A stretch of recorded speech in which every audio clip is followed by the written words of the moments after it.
Bonjour, quelle joie de se retrouver aujourd'hui ensemble au Message Lumière en ce beau samedi pour partager encore la joie de Pâques, car elle n'est pas terminée. Justement, depuis Pâques, qu'est-ce que nous avons fait? Depuis la nuit de Pâques, nous avons renouvelé les promesses de notre baptême. Plusieurs catéchumènes ont reçu le baptême et nous sommes encore dans cette liturgie pascale qui nous fait entrer dans une alliance toute nouvelle avec le Christ et en Église. On le sait que le baptême, c'est le grand passage de la mort à la vie. Nous sommes plongés dans la mort du Christ pour ressusciter avec lui. Ce n'est pas seulement un symbole, c'est vrai. Nous entrons dans la mort du Christ pour ressusciter avec lui. Cette plongée, elle nous mène où? À une alliance avec le Christ. C'est un peu comme la Pâque des Juifs, le passage de la mer Rouge, jusqu'au cheminement dans le désert où, sur le mont Sinaï, Dieu a donné les commandements. Les commandements, ce ne sont pas seulement des balises à suivre, c'est un signe d'une alliance que Dieu a fait avec son peuple. Tu garderas mes commandements, et ce sera le signe de l'alliance que nous avons contractée, toi et moi. Dans l'Évangile, c'est un peu la même chose. L'Évangile aujourd'hui, en ce samedi, nous met à Capharnaüm et avec le discours sur le pain de vie que nous relisons avec les lunettes de Pâques. Jésus nous conduit à une alliance où chacun a sa part. Lui, le Christ, nous, chacun de nous, et nous aussi comme Église. Et cela va nous conduire à une fécondité, à la vie éternelle. Il y a 3 mots qui reviennent toujours dans ce texte. Le premier, c'est « parole ». Elles sont dures, cette parole. Et Pierre qui dit « tu as les paroles de la vie éternelle ». C'est le premier mot qui revient.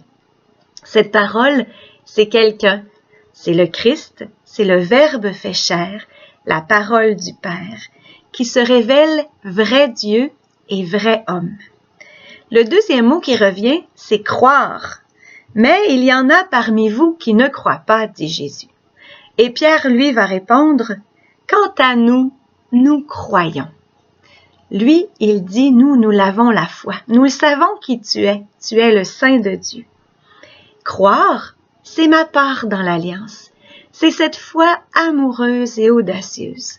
Croire que Dieu m'aime et lui répondre par mon amour, et espérer en lui. Une foi audacieuse, je sais, Seigneur, que tu feras quelque chose dans cette situation, même si je ne le vois pas tout de suite. Mon oui d'amour, mon oui de foi, je le redis chaque jour dans la prière et dans mes efforts d'union avec Jésus dans son offrande.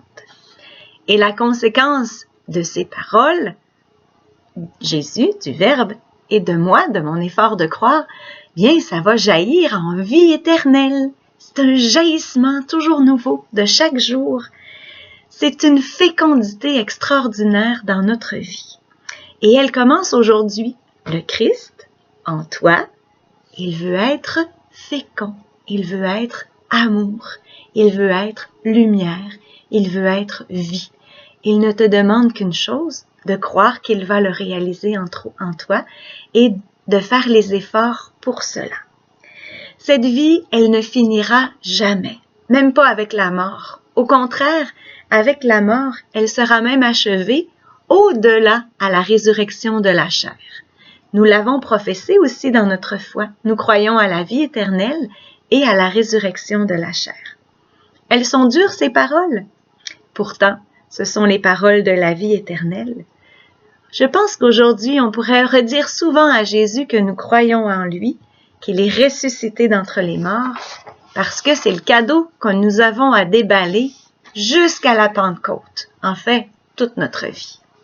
Oui, je pense qu'aujourd'hui, toi et moi, on pourrait redire souvent à Jésus que nous voulons être présents à sa présence, parce qu'il est là en nous, dans notre cœur, et il veut que sa vie éclate, qu'elle paraisse, que ça paraisse dans mes yeux, dans mon regard, dans mes paroles, dans mes attitudes pleines de tendresse et d'amour.